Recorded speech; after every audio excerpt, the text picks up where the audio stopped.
नमस्कार साथियों, इस कड़ी को आगे बढ़ाते हुए जैसा कि आप सभी को पता होगा कि हमारे साथ अभी लक्ष्मी वर्मा बघेल मैम जुड़े थे और उसके बाद अंजलि वर्मा जी जुड़े हैं। अब हमारे साथ जुड़े हैं सुधा मैम। सुधा मैम इसलिए बोल रहे हैं क्योंकि ये पढ़ाते भी हैं और पुराना काफ़ी एक्सपीरियंस रहा है इनको। स्कूल कॉलेज में भी पढ़ाया है, अब ऑनलाइन भी ज्वाइन किए हैं जल्द ही। तो सुधा मैम की जर्नी भी अपने आप में एक अच्छी खासी रही है। तो पहले सुधा मैम का इंट्रोडक्शन पूछ लेते हैं कि सुधा मैम कहाँ से बिलोंग करती हैं, कहाँ से स्टडी की है। थोड़ा सुधा मैम अपने बारे में बताइए। नमस्कार। जैसा कि आप सभी जानते हैं, मेरा नाम सुधा है और मेरा जो सिलेक्शन हुआ है वो हिंदी साहित्य से हुआ है। मेरी जो पढ़ाई हुई है वो कासगंज ज़िला से हुई है। जैसे कि सोरो से मेरा इंटर हुआ, फिर कासगंज से मेरा बीए मास्टर हुआ। तो हमारा देखिए एक अगला सवाल है कि देखिए पीएचडी करना एक अपने आप में सपना होता है। इस मुकाम पर पहुंचने के लिए लड़के लोग जूझते हैं, तो आप लड़की होकर भी पहले तो गांव देहात से निकले हो, उस समाज से निकले हो जहां पर लड़कियों को आज भी पढ़ने नहीं दिया जाता।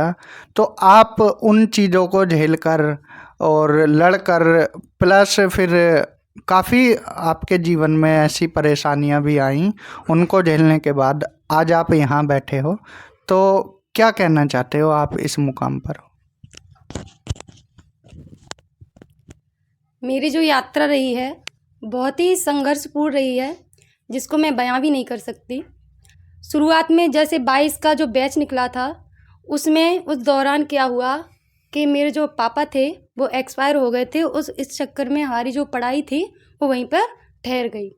तो फिर मैंने 2 साल इंतज़ार किया और इस 2 साल में जो जर्नी रही मेरी, या यात्रा कह सकते हैं उसको, तो वो उसको मैं बयां कर रही हूँ। एक और दो बता रही हूँ मैं आपको कि जब पापा मेरे एक्सपायर हो गए थे तो मैं रहूँ कहाँ, क्योंकि गांव में वो प्रवेश नहीं है जिससे आप अच्छी से तैयारी कर सकते हो।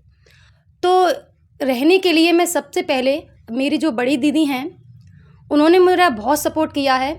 उन्हीं के यहाँ मैं रही और वहीं पर मैंने इंटर कॉलेज ज्वाइन किया था। और जो उनके क्या है, नंदोई कह सकते हैं, उन्होंने ही मेरा इंटर कॉलेज में जॉब लगवाया। तो उनके लिए भी थैंक यू है। अगर वो नहीं होते तो मैं आज पीएचडी भी नहीं कर रही होती। और साथ ही साथ जो इस चैनल पे मैम हैं, रजनी मैम, वो पढ़ाती हैं, उनका जो सपोर्ट रहा है, हालांकि फैमिली मेम्बर का रहता ही है, पर जो रजनी मैम है उनका मेरा बहुत सपोर्ट रहा है। जैसे कि मैं बीए के बाद मैं वहीं छोड़ना चाहती थी पढ़ना, और ना तो फिर मैं बीएड करती फिर, लेकिन जो रजनी मैम है उन्होंने मुझे सपोर्ट किया कि नहीं तू मास्टर कर और देखना तुझे मैं पीएचडी तक ले जाऊंगी। तो आज मैं जो पीएचडी यहाँ तक पहुँची हूँ तो उनका भी योगदान रहा है। हालांकि मैं अपने परिवार को नहीं छोड़ूंगी क्योंकि सभी ने मेरा बहुत सपोर्ट किया है, चाहे मेरी बड़ी दीदी हों या फिर मेरे भाई भी हों। लेकिन जो बड़ी दीदी और जो रजनी मैम ने किया है मेरे लिए, शायद मुझे लगता है मैंने जो कौन से पुण्य किए हैं, जो मुझे इतना अच्छा दोस्त मिला। और वो खुद भी तो गया वहाँ तक और कहते हैं ना, बाएं पकड़ के चल, नहीं तुझे रास्ते में नहीं छोड़ूंगी, चल। तो उसी प्रकार से उन्होंने मुझे यहाँ तक पहुँचाया है। तो उनके लिए शब्द क्या ही आपको बयां करूँ, कर दो। कहते हैं ना भाई, इमोशनल भी हो जाऊंगी उनके लिए। तो ऐसा है कि हमारी जो मित्रता रही है उसमें संघर्ष भी था, और आज भी लोग हमारी मित्रता पर क्या है, व्यंग रखते हैं कि अरे ये तो खुद निकल रही है, तुझे भी निकाल रही है। तो ये भी चलता है। और हालांकि सपोर्ट मेरी दीदी का भी है, इनका भी है, और खासकर उसके बाद जो सपोर्ट आया वो सर आपका है। क्योंकि हर एक चीज़ को इस प्रकार से बताना, हालांकि चैनल तो बहुत हैं, किंतु एक एक चीज़ बताना कि आपको यहाँ उतरना है, इतने पैसे लगेंगे, और फिर ऊपर से कैंपस दिखाना कि ऐसे ऐसे जाना है आपको, तो ये शायद कोई करता होगा। तो इसके लिए बहुत बड़ा थैंक यू सर आपको। आगे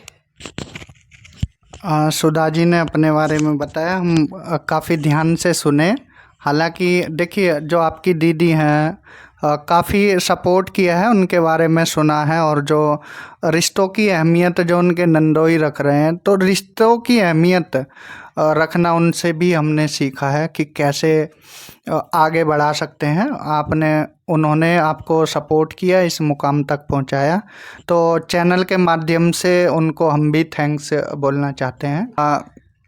अब इस कड़ी में आगे बढ़ते हुए एक सवाल और है, आप अपने सब्जेक्ट के बारे में बताइए और थोड़ा इंटरेस्ट एरिया कौन सा है, किस में आपकी रुचि है। जैसा कि साहित्य जो विषय होता है, चाहे हिंदी हो या अदर इंग्लिश हो, तो साहित्य अपने आप में एक बहुत मतलब सागर की तरह है। इसको डिफाइन नहीं कर सकते कि इसकी लिमिट कितना होती है। तो आप बता सकते हो कि आपका जो रुचि है किधर की तरफ है, तो बता सकते हो दर्शकों। जी सर, बिल्कुल। तो जैसा कि मेरा जो सब्जेक्ट है वो हिंदी साहित्य है, और जो हिंदी साहित्य है, जैसा कि सर ने कहा, ये समुद्र है, उसकी कुछ ही बूंदें हमको प्राप्त होती हैं। तो मेरा जो इंटरेस्ट है वो है उपन्यास, जैसे कथा साहित्य में मेरा इंटरेस्ट है। तो मैं चाहती हूँ कि मेरा जो टॉपिक रहे वो भी इसी रिलेटेड रहे, जिससे कि क्योंकि मेरी रुचि उधर ही है, तो उसमें मैं अनुसंधान करूँगी मैं, तो वो अच्छे से हो सकता है।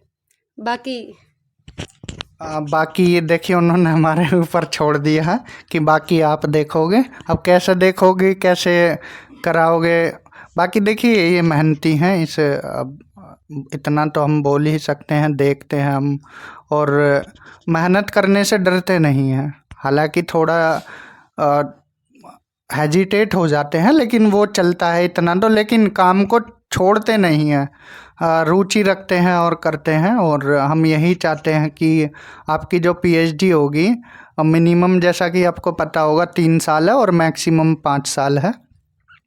तो इस टाइम पीरियड में अगर हम आपसे पूछें कि आज आप अपना नाम सुधा बताएं, और जब आपकी पीएचडी हो जाएगी, जब डॉक्टर सुधा हो जाएगा, या बीच में आप असिस्टेंट प्रोफेसर भी बन जाओगे, तो आपको कोई बोलेगा कि अब देखिए गांव में वही है, आप प्रोफेसर भी बन जाओगे तो मास्टर जी बोलेंगे, ऐसा होता है, हमने झेला है कि मास्टर जी नमस्ते। तो वो लोग जानते नहीं हैं। बाकी एक प्रोफेसर के पद पर आओगे, असिस्टेंट प्रोफेसर की अगर सैलरी की बात करें, पे ग्रेड की, वो एक आईएएस से भी ज़्यादा होता है। कैसा प्राउड फील करोगे डॉक्टर सुधा बनने के बाद? प्राउड तो होगा ही, क्योंकि मैं उस क्षेत्र से आ रही हूँ जहाँ शायद मेरे गांव में मैं अकेली लड़की हूँ जो इतना पढ़ रही है और आगे भी पढ़ना चाहेगी। तो डॉक्टर सुधा लगना मेरे लिए तो एक सपने सा होगा। और जो मेरे साथी रहे इंटर कॉलेज में, वो तो मुझे अभी से डॉक्टर सुधा कहते हैं, जब भी बात करते हैं तो डॉक्टर सुधा ही कहते हैं। तो इस अनुभव को मैं बयान नहीं कर सकती। अब मैं क्या ही कहूँ, मैं इमोशनल हो जाऊँगी, रोने लगूँगी। कोई नहीं, देखिए इमोशनल हो जाते हैं। जैसा कि अभी आप ओरिएंटेशन से आए हो, और DBRAU आगरा में, डॉक्टर भीमराव अंबेडकर यूनिवर्सिटी आगरा, जैसा कि नेक ग्रेड रैंकिंग सुधरी है, और बाकी यूनिवर्सिटी कैंपस भी देखा होगा, काफ़ी चेंजेस देखने को मिले होंगे। तो आप यूनिवर्सिटी के बारे में क्या बोलना चाहोगे कि कैसा लगा, आज का एक्सपीरियंस कैसा रहा? आज का जो विश्वविद्यालय का अनुभव है बहुत ही अच्छा है। जैसा कि लोग अफवाहें फैला रहे थे कि अरे ये जो विश्वविद्यालय ऐसा है वैसा है, ऐसा तो मुझे कुछ नहीं लगा। हालांकि क्योंकि हम एक शोधार्थी हैं, तो शोधार्थी का मेन पॉइंट क्या होता है, संघर्ष करना, और उस संघर्ष से अपने टॉपिक को कैसे आगे बढ़ाना, है ना। तो हर किसी विश्वविद्यालय में थोड़ा सा इशू होता ही है। अगर आप उस चीज़ को लेके बैठोगे तो आगे नहीं बढ़ पाओगे, है ना। तो शोधार्थी क्या करता है भाई, समस्याओं से समाधान निकालता है। तो थोड़ा तो इशू है। और बाकी जो इस विश्वविद्यालय का अनुभव है बहुत ही अच्छा है। जैसा कि सर ने भी बताया, कुछ लोग ऐसे हैं कि भाई फालतू का कर रहे हैं, कर रही यूनिवर्सिटी ये बेकार है, तो मुझे तो नहीं लगता। और पहली बात ये है, हमारे आते ही इसको A+ मिलना बहुत ही क्या कह सकते हैं, प्राउड की बात है भाई। और मैं चाहती हूँ, और मैं क्या, जितने भी शोधार्थी हैं इस बैच के, वो चाहेंगे कि ये A+ है, इस ये A+ बना रहे, साथ ही साथ A++ और भी जाए। और हमारी कोशिश यही रहेगी कि इस जो विश्वविद्यालय के बारे में अफवाहें फैली हुई हैं वो अफवाहें झूठी सिद्ध हों, यही मैं चाहती हूँ। बाकी एक्सपीरियंस जो है बहुत ही अच्छा है, तो आप दूसरों की बातों में ना आएँ। इस विश्वविद्यालय से आकर आपको बहुत कुछ सीखने को मिलेगा। यहाँ से मेरी मास्टर भी हुई है, मेरी बैचलर भी हुई है, तो बहुत अच्छा एक्सपीरियंस है। तो हमारे साथ सुधा जी जुड़े, तो अभी सुधा जी और कुछ कहना चाहते हैं, क्योंकि ये इमोशनल है तो इमोशंस में बहुत कुछ बोल जाता है इंसान। अभी कुछ और बोलना चाहते हैं, लीजिए थोड़ा सा और एक्सपीरियंस शेयर कर सकते हैं।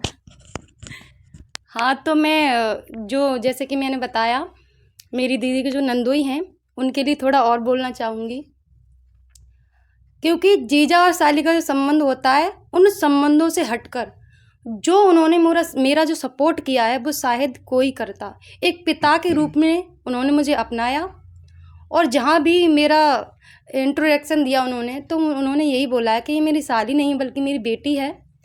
तो उस संबंध से हटकर इस प्रकार एक पिता की तरह सपोर्ट करना शायद ही कोई करता होगा, वो भी दीदी के नंदोई। हालांकि अपनी जीजा भी करते हैं, लेकिन उससे ही बढ़कर। तो मेरे लिए तो बहुत, आपको बहुत बहुत थैंक यू पिताजी। मैं उन्हें प्यार से पिताजी कहती हूँ, क्योंकि उन्होंने एक बेटी और संबंध रखा है, तो पिताजी मैं उनसे कहती हूँ। तो पिताजी आपका बहुत बहुत धन्यवाद। दीदी, उनका नाम कुसुमा है, उनका नाम, उनके हस्बैंड नहीं है इस वक्त, एक्सपायर हो चुके हैं। तो उनके लिए बहुत बहुत थैंक यू, और बहुत बहुत धन्यवाद रंजनी मैम, एंड बहुत बहुत धन्यवाद रोहित सर, बहुत बहुत धन्यवाद। तो सुधा जी ने एक बार फिर इमोशनल होकर काफ़ी चीज़ें बताई हैं, और जो कि बीतती है, जिस पर काफ़ी सच चीज़ें हैं, इनको सपोर्ट मिला है, तो उन इंसान को तो याद करना बनता ही है। हमारी जर्नी भी रही है, बाकी हम हंसी खुशी यहाँ तक अब तक आए हैं। तो सुधा जी ने काफ़ी बेबाकी से सभी प्रश्नों के उत्तर दिए। तो आज का इंटरव्यू यहीं समाप्त करते हैं। बहुत बहुत धन्यवाद।